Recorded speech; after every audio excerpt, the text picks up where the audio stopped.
الحمد للہ والصلاة والسلام علی رسول اللہ اعوذ باللہ من الشیطان الرجیم بسم اللہ الرحمن الرحیم الحمد للہ رب العالمین۔ میں اسپیشلی آج کے اس پروگرام میں اپنے نوجوان بیٹوں کو ویلکم کہنا چاہوں گا۔ جدید ڈیجیٹل دور کے اندر 5 قسم کے سائیکولوجیکل پرابلمز ہیں جو ہماری یوتھ اور نوجوان نسل فیس کر رہی ہے۔ ان میں سے ایک پرابلم کو آج کے اس پروگرام میں ہم ڈسکس کریں گے۔ سر فہرست وہ پرابلم ہے سوشل میڈیا کمپیریزن۔ ہماری نوجوان نسل ٹک ٹاک پہ بیٹھے، یوٹیوب پہ، فیس بک پہ دوسروں کی اٹریکٹیو، پرکشش، لگژری زندگی کو دیکھ کے پھر اپنی زندگی کے ساتھ اس کو کمپیئر کرتے ہیں۔ اس کمپیریزن کے نتیجے میں جو ان کے اندر ایک سائیکولوجیکل پرابلم پیدا ہوتی ہے، اس کی کچھ سمٹمز اور علامات ہیں۔ سب سے پہلی علامت یہ ہے کہ وہ اداس سے رہتے ہیں کہ میرے پاس وہ چیز کیوں نہیں ہے، میرے پاس فلاں ماڈل کی گاڑی کیوں نہیں ہے، میرے پاس اس طرح کی کوٹھی اور بنگلہ یا ویسا حسن و جمال کیوں نہیں ہے۔ دوسری سمٹم جو ان کے اندر پیدا ہوتی ہے کہ جو اللہ تعالیٰ نے ان کو دیا ہوتا ہے اسے وہ حقیر سمجھتے ہیں کہ مجھے تو کچھ ملا ہی نہیں، میرے والدین نے میرے لیے کچھ کیا ہی نہیں، اللہ تعالیٰ نے جیسے میرے ساتھ کوئی خاص فضل، میرے اوپر کوئی خاص انعام ہی نہیں کیا۔ تیسری سمٹم ان کے اندر پھر پیدا ہو جاتی ہے انفیریٹی کمپلیکس۔ وہ احساس کمتری کے اندر مبتلا ہو جاتے ہیں اور اس کے نتیجے میں ہر وقت ان کی زبان پہ شکوے، شکایتیں، ناشکری اور یہ چیزیں رہتی ہیں۔ تو دیکھتے ہیں اس کی ریزن اور اس کے کازز کیا ہے۔ سب سے پہلی اور بنیادی اس کی وجہ دوسروں کی جو آپ فلٹر شدہ زندگی سوشل میڈیا پہ دیکھ رہے ہوتے ہیں، یقین مانیے اس کا بہت سارا حصہ حقیقت پہ مبنی نہیں ہوتا، وہ ایک فلٹر شدہ زندگی ہوتی ہے۔ اور دوسرا اس کے پیچھے ایک اہم ترین فیکٹر یہ ہوتا ہے کہ آپ ہمیشہ اپنے سے جو اپورڈ سوشل لیول کے لوگ ہوتے ہیں ان کے ساتھ اپنے آپ کو آپ کمپیئر کر رہے ہوتے ہیں۔ اور اس کی تیسری ایک اہم ترین وجہ یہ ہوتی ہے کہ آپ جو آپ کے اوپر اللہ تعالیٰ نے انعامات کیے ہوئے ہیں ان پر کبھی بھی غور و فکر، تشکر کے احساس کے ساتھ اور شکر کی فیلنگز کے ساتھ نہیں کر رہے ہوتے۔ حل کیا ہے؟ ایک حل وہ ہے جو مختلف یوٹیوبرز یا سوشل میڈیا کے یوزرز یا سائیکالوجسٹ یا دنیا کے لوگ بتاتے ہیں۔ ہم آپ کو وہ حل بتانا چاہتے ہیں جو اللہ کے قرآن نے بتایا ہے اور جو اللہ کے نبی علیہ الصلاۃ والسلام نے بتایا ہے۔ سب سے پہلا اور بنیادی ترین حل اس میں تفکر ہے۔ ان فی خلق السماوات والارض واختلاف اللیل والنہار لآیات لأولی الالباب۔ کیا آپ اس بچھی ہوئی زمین اور اس کے ٹھہراؤ کو کوئی تھوڑی نعمت سمجھتے ہیں؟ آسماں کی چھت کو کیا آپ معمولی سمجھتے ہیں؟ کہ اللہ تعالیٰ نے اس کائنات میں جو آپ کے لیے حسن و جمال اور انتظامات کیے ہوئے ہیں، کیا آپ ان کو معمولی سمجھتے ہیں؟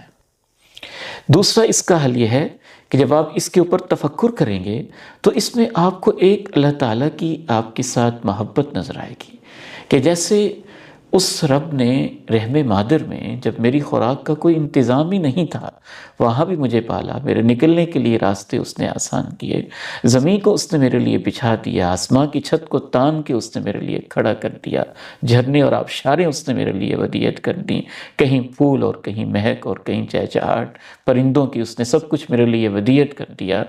تو اس سے آپ کو وہ تفکر کی ایک عظیم عبادت آپ کر رہے ہوں گے جو قرآن مجید آپ سے کروانا چاہتا ہے، اور اس دور نے جو عبادت ہم سے چھین لی ہے۔ اس کا دوسرا حل وہ ہے جو رسول اللہ صلی اللہ علیہ وسلم نے ارشاد فرمایا۔ آپ علیہ الصلاۃ والسلام ارشاد فرماتے ہیں، جب تم کسی ایسے شخص کو دیکھو ممن فضل علیکم، جسے کسی بھی حوالے سے تم سے زیادہ اللہ نے نعمتوں سے نواز رکھا ہے، تو اسی موقع پہ اپنے سے کم تر کو بھی دیکھ لیا کرو۔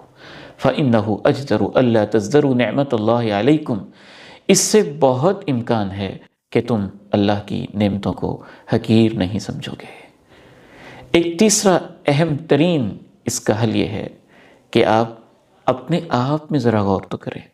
اگر میرے یہ ہاتھ سلامت ہیں اور میں ان کو خود حرکت دے سکتا ہوں، تو کیا خیال ہے، یہ تھوڑی سی نعمت ہے؟ اس راشے کے مریض اور فالج زدہ اور پیرالائزڈ شخص سے پوچھیں جو اپنے ہاتھ سے ایک گلاس پانی نہیں پکڑ سکتا، اس کے لیے تو زندگی کی سب سے بڑی خواہش اور آرزو یہ ہے کہ میں خود نوالے کھا لوں اور میں خود پانی پکڑ لوں۔ ذرا اس سے تو پوچھیں جو ہاسپٹل میں ایک بیڈ کے اوپر کسی ایمرجنسی وارڈ میں یا آئی سی یو میں لیٹا ہوا ہے اور مہینوں سے وہ اس انتظار میں ہے کہ میں اپنی کروٹ تو خود بدل لوں، میں اپنا پہلو تو خود بدل لوں، جبکہ اس کے ورثاء اس کے ساتھ یہ سلسلہ اور یہ مہربانی کر رہے ہیں۔ تو اللہ تعالیٰ نے جو ہمیں یہ والی نعمتیں دی ہوتی ہیں، جب ہم ان کو بھول جاتے ہیں، صحت کو، علم کو، آنکھوں کو، وجود کو، ہاتھوں کو، قدم کو، اس کی آہٹوں کو، دماغ کو، شعور کو، دیکھے تو صحیح چند لمحے کے لیے اگر آپ کا دماغ ہی معاف ہو جائے اور عقل ہی ساتھ چھوڑ جائے تو یہ کتنی بڑی نعمت ہے کہ ہم ایک شعور کی زندگی بسر کر رہے ہیں۔ اللہ تعالیٰ نے یہ وعدہ کیا ہے وَلَئِن شَكَرْتُمْ لَأَزِيدَنَّكُمْ، یقیناً اگر تم شکر کی زندگی اپناؤ گے تو میں تمہیں اور زیادہ دوں گا۔ دیکھیے، میں آپ کے سامنے وہ واقعہ ضرور شیئر کرنا چاہوں گا جو شیخ سعدی رحمہ اللہ کے ساتھ پیش آیا تھا۔ وہ کہتے ہیں وہ ایک بڑے زیرک اور دانشمند انسان تھے، جہاں دیدہ تھے۔ کہتے کہ میں جا رہا تھا تو راستے کے اندر میں نے ایک شخص کو دیکھا، بڑا خوبصورت اس کا جوتا ہے اور بہترین پگڑی ہے اور بڑا قیمتی ترین اور نفیس اس نے مہنگا لباس پہنا ہوا ہے۔ تو یوں اس کو دیکھ کے، اپنے کپڑے، اپنے جوتے اور ان چیزوں کو دیکھ کے میں ایسے ہی بس ایک کمپیریزن کرنے لگ گیا کہ مجھے اللہ تو نے اتنا علم دیا ہے اور میرے پاس یہ سادہ سا جوتا، سادہ سا لباس ہے، اور یہ گنوار یا جاہل اتنا بڑا جاگیردار کس فخر اور طمطراق اور شان سے جا رہا ہے۔ شیخ سعدی رحمہ اللہ کہتے ہیں یہ سوچتے سوچتے ہی میں مسجد میں پہنچا اور میں کیا دیکھتا ہوں کہ مسجد کی سیڑھیوں پہ ایک ایسا شخص بیٹھا ہوا ہے جس کی دونوں ٹانگیں ہی کٹی ہوئی ہیں، ٹانگیں ہی موجود نہیں ہیں۔ تب میں کانپ گیا اور میں نے کہا کہ یا اللہ، میں کیسا ناشکرا ہوں کہ میں اس عظیم نعمت کو بھول کے ایک قیمتی جوتے اور ایک نفیس لباس کی خاطر تیری ناشکری کر رہا تھا۔ یاد رکھیے، آخر میں ہم آپ سے یہی کہنا چاہیں گے، جب آپ ہمیشہ دوسروں کے رزق پہ نظر رکھتے ہیں، نہ صرف یہ کہ آپ اللہ تعالیٰ کے ناشکرے ہو جاتے ہیں، بلکہ جو آپ کے پاس نعمتیں موجود ہوتی ہیں ان کو بھی آپ انجوائے نہیں کر رہے ہوتے۔ تو جو آپ کی یہ اداسی ہے اور یہ سوشل میڈیا کمپیریزن کا یہ جو ماحول ہے، اسے ہمیں ختم کرنا ہوگا۔ نہ صرف یہ کہ اس سے ہم اداسی کی طرف چلے جاتے ہیں، بلکہ اس کمپیریزن کی وجہ سے اور اس احساس کمتری کی وجہ سے اور بھی ہمیں کئی سائیکولوجیکل پرابلمز ہو جاتی ہیں۔ اس کے علاوہ 4 قسم کی اور پرابلمز ہیں جو ہمارا جدید نوجوان فیس کر رہا ہے۔ انشاءاللہ نیکسٹ ویڈیو میں اللہ تعالیٰ کی توفیق سے اس طرف بھی میں توجہ دلاؤں گا، اور اللہ تعالیٰ کے فضل و کرم سے قرآن و سنت کی روشنی میں اس کا حل بھی ہم ڈھونڈیں گے۔ رب کریم سے دعا ہے کہ اللہ تعالیٰ ہماری نوجوان نسل کو بالخصوص اور ہماری اس پوری سوسائٹی کو بالعموم رب کریم شکر کی نعمت سے مالا مال فرما دے۔ ہمارے تو قرآن کا آغاز اور سورہ فاتحہ کا بسم اللہ کے بعد آغاز یہاں سے ہوتا ہے، الحمدللہ رب العالمین۔ سب تعریفیں اس اللہ کی ہیں جو سب جہانوں کو پالنے والا ہے۔ والسلام علیکم ورحمۃ اللہ وبرکاتہ۔